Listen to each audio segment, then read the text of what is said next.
Hello, everybody. Welcome toward another episode of Stumbling Toward the Eschaton. We're on episode 9, aren't we? I think so. Heck yeah. Episode 9, and this one, well, this is wild because it's going to be for November 29th, that Sunday, but we're in something called Advent now. So this will be the first Sunday of Advent, and so we're in a kind of a new church year, and, you know, we're going to be looking at stuff. So...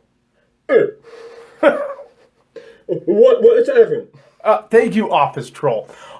We have more than just Nick and myself here with us this morning, and as Stumbling Toward Eschaton goes along, we'll have guests both real and imaginary joining us for something. I'm real. Office Troll is going to be our foil for good questions, and his question was great if you didn't understand Office Troll. No one understands Office Troll. Except Office Troll. Oh, but what is Advent? Tighten up, Neil. All right. But what is Advent? Advent is this wild time of year. Now you've always done Advent, right? Whenever Yes. you've been a part of church, right? Yeah. Okay, good. So also help me as I'm going along. Make sure that I'm not being too churchy me. All right. And so it's like you just explained it in a way that no one understands. All right. It'll be like you'll explain everything, and I'll just be like, "You like the candle." That's awesome. Advent. But Advent is this time of year. It leads up to Christmas because in the church year, the Christmas season begins on Christmas Day as opposed to ending on Christmas Day. There's actually this really weird thing where like a holiday begins a season in the church, like the rest of the world. Like you know how like all of a sudden we're like in March and everybody's like, well, there's bunnies now, so Easter. Easter. Yeah. You know what I mean? In the church, you have all this time leading up to it, and then Easter and so on. The same thing here. So Christmas, is like the 24th and 25th, but the time leading up to it, preparing it for us is Advent, which is all about preparing us for this coming of Christ. This baby Jesus is coming. You got to get ready, which is, pretty accurate for any baby coming. Because the baby's coming, you got to get ready. Because if you just show up at the hospital and try to bring a baby home and you got nothing except for like an inflatable mattress, you got a problem. That's true. Or if you take home the wrong baby, that's always. Yeah, that's when the cops come to your house with an inflatable mattress and it gets awkward. It'd be like, "This is yours." Hey guys, there's a name on the baby and it's not yours. Is it Office Troll? Office Troll, get out of here.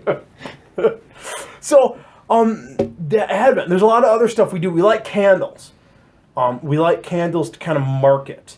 It also has this deep kind of night sense of vigil. I mean, not a lot of people have vigils anymore unless there's a tragedy. Mm-hmm. But I mean, the whole point is, you're keeping watch, you're getting ready. And, each week has those themes of like hope, peace, joy, and love. And, good things to be thinking about. And this really awesome, it's really a great kind of calm, relaxing preparation, because it's not necessarily all the outward preparation. You do some of those sorts of things, but Advent's this good time of getting yourself ready for it, and I like it. Maybe it's because I had kids, and that was there was preparation.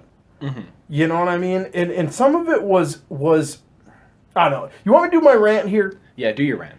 Because I mean, straight up, I remember when my wife was pregnant with my first kid. I mean, there was obviously physical preparation. It was awesome because we did not have a crib when our first one came home. Uh-huh. Because we ordered it, and they had like 16 problems at the store. Like, yeah, we had it delivered, but like we gave it to somebody else. And I'm like, what do you mean? Like they ordered it after me and they got it? Like this is more annoying than like the person who ordered after me at McDonald's getting their food before mine. Oh, I hate when that happens. Seriously, and it's like something like, I'll have one drink and they get it and you're still mad. You know what I mean? It's like, I had a shake. I'll get a glass of water. Hey, why does he have my glass of water? Exactly.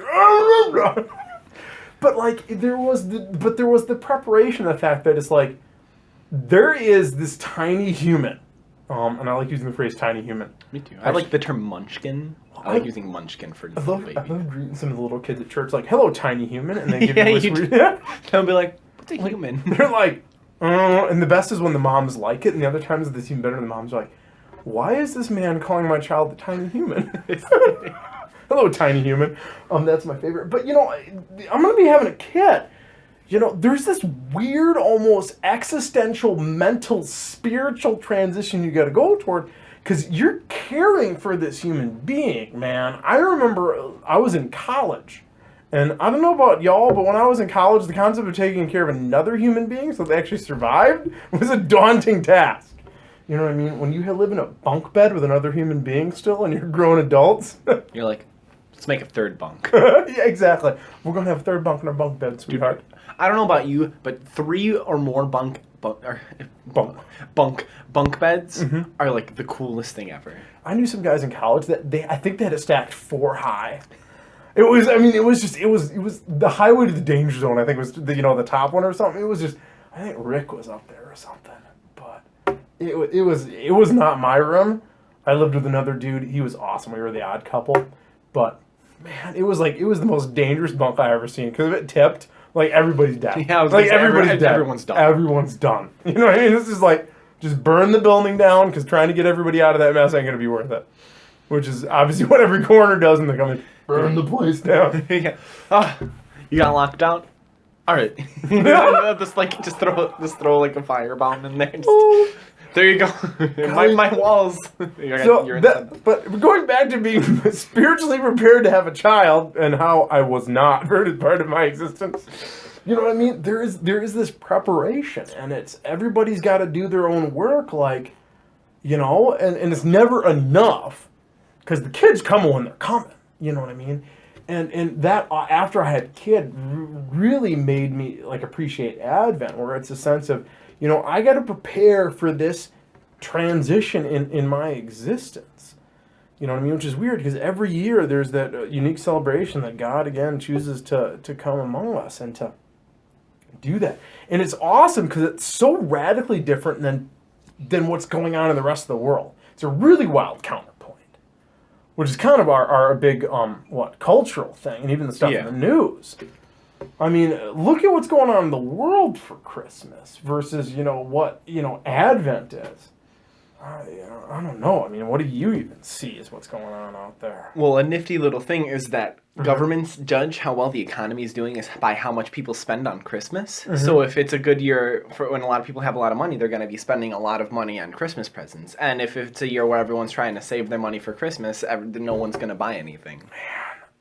Man. So it's good if we again spend more, man. Yeah. Because it'll stimulate the economy, as my economy teacher would say. Yeah. Because it gives people will government will put more houses on the market just so people actually spend their money, and that's why things go cheaper is because they need that stimulation in the market. Yeah, which is rough that we gotta do it that way, and it totally messes up with what we should be focusing on. Because I mean, you get that, and I mean, I don't know if I'm the only one that gets driven nuts that before Thanksgiving, all the store stuff is Christmas. It's my store. The store that I work at was the day after Halloween we started having Christmas things, and we got rid of our Thanksgiving things the day after Halloween. So we have people where are your Thanksgiving things? We don't have them. They're gone. Are you serious? Yeah, we have nothing. It's all Christmas stuff. Oh man, I mean, it always blows my mind. I don't know if this makes me sound like some curmudgeon. And there's some person that's probably to those people that as soon as 93.9 or whatever in this neck of the woods, it starts playing the Christmas jams. Yep. Well, on the way to Hesed House last week, they played the first Christmas song of the season. I can't remember. Was it Wham? Please tell me it was Wham. No, I was just Simply Having a Wonderful Christmas Time. It's my favorite song by Paul McCartney. But it was Have a Holly Jolly. Burl Ives. That's the jams. I mean, for the non church Christmas jams, Burl Ives is awesome, and Wham. You know Wham? I don't know Wham. Last Christmas. Oh, yep. Give my heart. It was the one 80s Christmas jam, and it's so 80s. It's Wham. Because you know what Baby Jesus and the Little Drummer Boy should have had? What? That'd been ready to Last Christmas I gave you my heart. No, I do not encourage anyone to put Wham in their manger theme. I don't know. I think that'd be pretty great if we had that, though. But, I mean, it gets wild, because even my guys, my kids, man, I mean, you know what one of their favorite activities is? Beating up Office Troll. Gosh. I heard that. Poor Office Troll. I know, he's over there. He's just working. He's on that Lord, computer. do not let Office Troll be the subject of our violence. Amen. But, no, so, they have, the kids sections of like the Target ad now. Yep. And so they'll get pens and they will circle everything they want. And it's like, what are you doing? Mm-hmm. Well, I want this, I want this, I want this. You want the Death Star Lego? You don't even, like... Which is like, it's hard because it's like, I kind of want the Death Star Lego, but it's like, I'm not buying you the Death Star Lego. Well, that's, the struggle was, when, we told my cousin to, put up like all of the things that she wants on her Amazon wish list, and my grandma went to go check it out, and it was all $80 anime figures, and we're like, you gotta get something cheaper, because $80. Yeah, for just like a little figure like about the size of my hand, so like 7 inches. But $80, man. Yeah. I just, and you know, all of my boys just, they have all these things that they want, yada yada yada yada, and you see these, I see these folks, man. I don't know if you see it. But like these just like carts and carts and carts, and you hear some, see these videos, and it's like, look at all that stuff, man. Holy cow, is that really what we want this to be about? And I think there gets to be this crisis, man, where you also then have to give the perfect gift. Your house has to have the perfect decorations. You have to all of a sudden have that perfect Christmas party. You know what I mean? And it's just like the perfect dinner then. Mm-hmm. Oh man. And here's all this stuff, and it becomes this existential nightmare that you even have like then the jokes about. It's like, oh, then I'm inviting all the crazy folks that are gonna drive me nuts, and like it kills you. That's why I like to have Christmas parties that aren't at my house, because I don't have to clean up, and then I can make as big of a mess as I want to. Here's the gift that keeps on giving: cleaning. Yeah.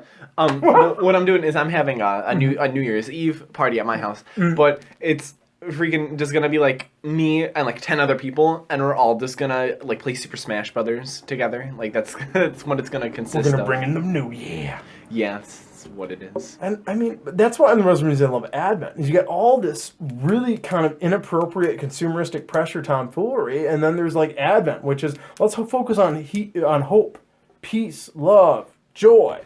I mean, you look at what's going on, and even in the Black Friday, like, deaths. Mm-hmm. I mean... Yeah. Well, one of my teachers went black shopping for pillows because, like, it was, like, a $2 for, like... Black Friday pillow shopping? Yeah. And, I need the deal! And she went in there, and she took the pillow, and she said she got punched. She had a black eye at school, like, the next day, and she got socked square in the face, and then they stole the pillow from her. Wait. You straight up telling me that one of your teachers got rolled for a pillow? Yeah, for a pillow. She's like, it was just a basic pillow. There was more in the pile. So it's not even like a gold pillow. Like, it's just a normal standard pillow. I need to put like on the prayer chain a special spot for people that roll somebody for a pillow. A pillow, man. Was it even an R2-D2 pillow? No, it was she R2-D2 pillow's worth it. That. Yeah, exactly. It justifies the action. Yeah.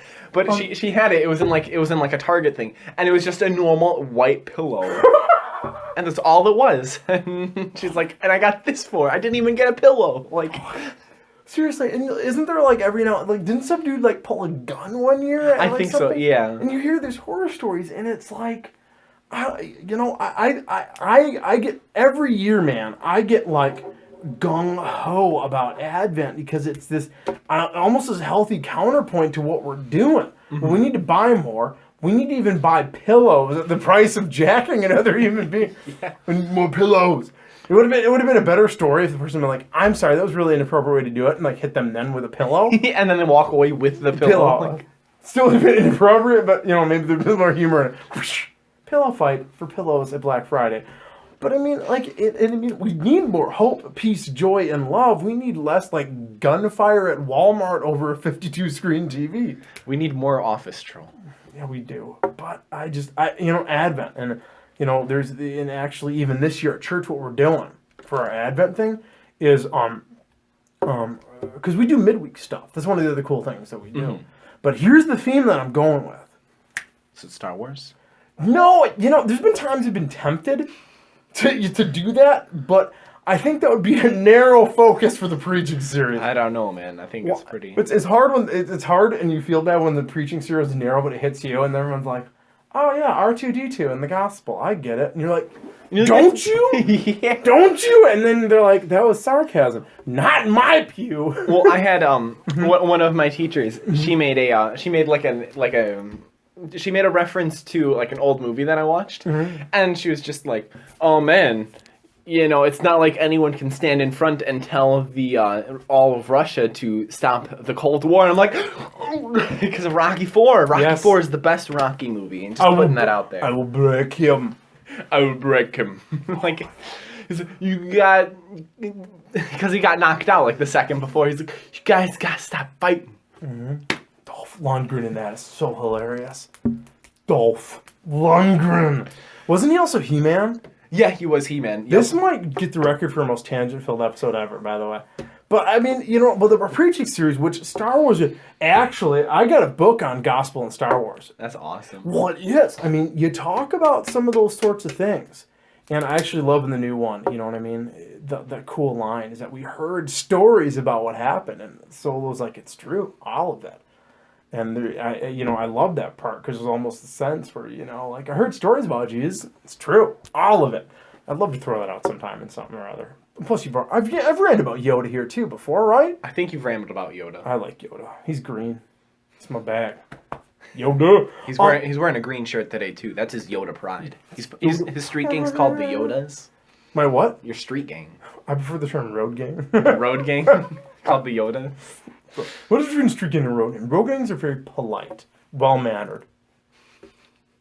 That's an odd thing. Okay, but our theme for Advent this year is it's really cool, is regifting Advent. Because everybody knows they've regifted something. Yep. You know what I mean? Where it's like, oh, thank you for this chore. That's the gift that keeps on giving. But I mean, if we think about the gifts that we get in Advent, are hope.